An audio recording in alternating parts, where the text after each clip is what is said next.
I suggest you get good at promoting a particular kind of offer. Get good at promoting a particular kind of offer. And what that means is that it kind of goes back to, you don't have to promote everything, right? And every day doesn't have to be a home run. So in other words, yeah, you could probably promote a software program that might be a little questionable, and you can make a lot of money on a particular day. But more than likely, if you have a subscriber list that you're growing steadily, right? If you sort of build that over time, a little bit at a time, and you look at affiliate marketing as a supplement, then what you're going to do is you're going to make an effort to make sure you understand what people are looking for. You want to find out what days they're likely to buy. So again, start thinking about if you're going to market, let's say, information products about CPA marketing, then get good at promoting those offers. Get good at building your list on those offers, right? Get good at understanding what those people buy. What kind of bonuses do those people like? So again, they're gonna want a different kind of bonus than, let's say, a PLR buyer is gonna buy. They're gonna want a different bonus than a software creator is gonna want. They're gonna want a different bonus than, let's say, an offline marketer. Get good at promoting specific kind of offers. Understand what kind of bonuses they like. Understand, this is really important. It's subtle, but you do have to understand it. When you develop a relationship with the people that are going to be on your subscriber list, you will start to figure out whether or not you need to be positioning the product or the bonus in your either in your email or in your videos. So in other words, do the people on your subscriber list, do they care more about the bonus that you're giving, or do they care more about the product? And don't, what I will say is, don't become a holy roller on them. So in other words, well, they're just buying for the bonus. So what? Right? If somebody wants to buy something and they want to get it just for the bonus, please, I've seen marketers, they sort of get, sort of in this little high and mighty state. You don't have to do that. It doesn't matter why they want it, right? Sell it to them in the way they want to buy it for whatever the reason is. And so if you know that the people on your subscriber list want a particular offer because of your bonus, then don't stop offering them, right? So again, understand whether or not you need to position the product or the bonus. If people don't care about the product, they're indifferent to that, then position your bonus. You need to understand how much pre-selling you need to do in an email. So that, again, this really does come back down to getting good at promoting a particular kind of offer, because once you do that, then you do understand when you're going to have to pre-sell.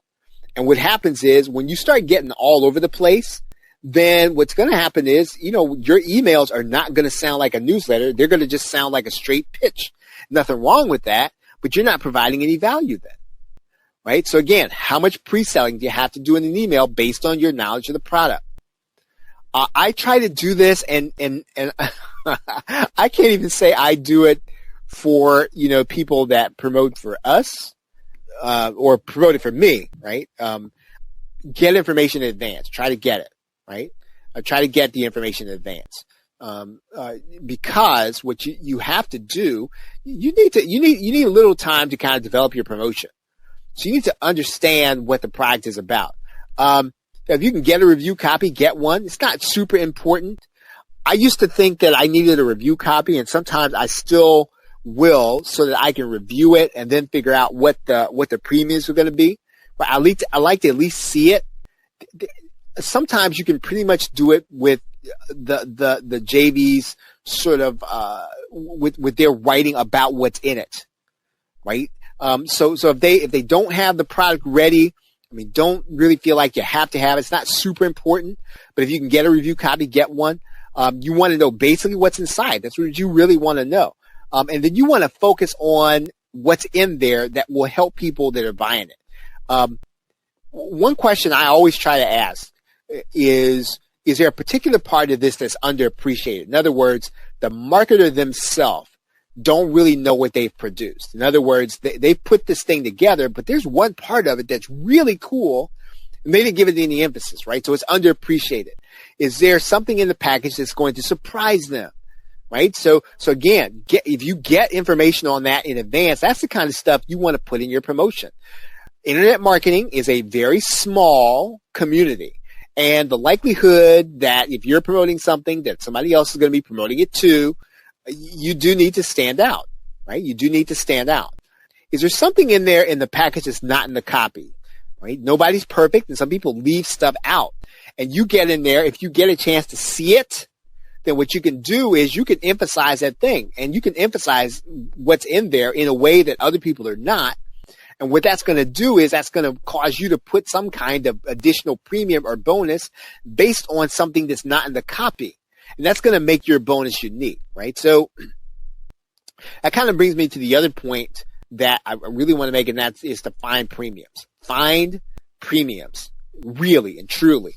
Bonus incentives matter. They do, right? And so I think you do need to spend money up front to have nice premiums, right? So if you're going to be involved in internet marketing, you're going to be involved, you're going to build a list, go ahead and spend some money for some nice premiums to give people, right? Make sure you get the rights, the rights to it, but go ahead and spend some money because if you want to make money as an affiliate marketer, then you're going to have to create some value. And sometimes the only way to create that value is, you can talk all day long about the product, right?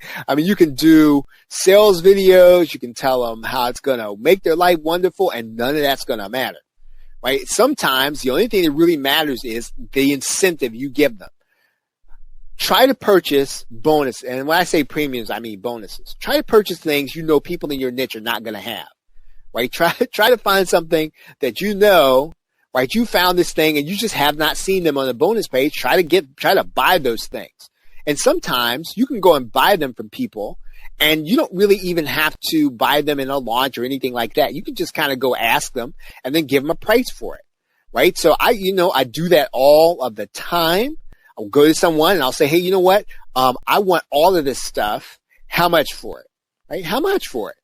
And again, somebody's probably going to say, no, you're crazy. Here's my sales pages. But sometimes people will say, you know what? I'll give you all this stuff for X, right? So again, try to buy the things that people in your niche won't have. If you're buying something from a membership, just consider this. More likely a lot of people are going to have the same bonus, right? Just so you'll know. So there are a lot of great memberships. I'm part of them. But the bonuses are then going to be common. The affiliate will sometimes give you bonuses that you can use. Don't rely on those, right? Because again, if you think about it, everybody's going to see those on somebody else's landing page. So don't rely solely on the bonuses that the affiliate gives you. I think I just said this. Make sure you understand the rights you're giving. So just because you got the rights doesn't mean you can pass on the rights. Typically, sometimes even the master resale rights certificates don't necessarily mean that you can pass on master resale rights. So do what you can to understand your rights. Do what you can to then understand what rights you can pass. This is really important, actually. And because you want to pass on the rights in the right manner to the person that's going to be buying, and you don't want to devalue your own promotion. Right now, if you're gonna have bonuses and they do come with some kind of graphics, in general, if you have time, redo those graphics. Right, so if you want to redo the e-cover, redo the banners. Right, if you have time, redo all of it if you have time. And this also goes back again to, writing every day, number one. Number two, getting stuff in advance, right? So if you get stuff in advance, you're going to have plenty of time to put together a decent promotion. And also, if you're not dependent on every promotion that comes in your niche in order for you to make your money, you can pick and choose the ones that are really going to, first of all, make you the most money, and second of all, are going to really benefit the people the most. And typically, those are going to be one and the same, right? The things that people benefit the most by, right, are probably going to be the things that are going to make you the most money as an affiliate. So you want to be thinking about that. And if you have to, again, if you're dependent on that affiliate money to make your goal, you got to change the equation so that your decision making will be right. Okay, anytime you're going to add a bonus, it ought to fit the angle you're taking. So if you're gonna take the angle that, hey, you need to take this and you're going to run your own plumbing, business, right? Let's just say that that's the angle you're going to take. Then all your bonuses should be in line in helping that person run their own, plumbing shop. Your bonuses should fit the offer you're promoting. So in other words, this is you're promoting a Facebook Live product and you've got a YouTube Live bonus. No, please don't do that. Products that people have purchased in the past, right? It should fit the products people have already purchased. So if you know they like stuff, or if you know they like a certain kind of stuff, then listen, that's the kind of bonuses you want to be in the business to buy. And then you want to pass that stuff on to the people that are going to be buying through your affiliate link. Buy the stuff they like, right? Buy stuff they enjoy. And I like using the word enjoy. I don't like using the word need. Right? You're an affiliate marketer. Do you understand what we do is not? It's really so much about I'd say enjoyment, right? At some level. And so you want to picture your client or your customer enjoying what it is you're going to be promoting, what it is you're going to be buying.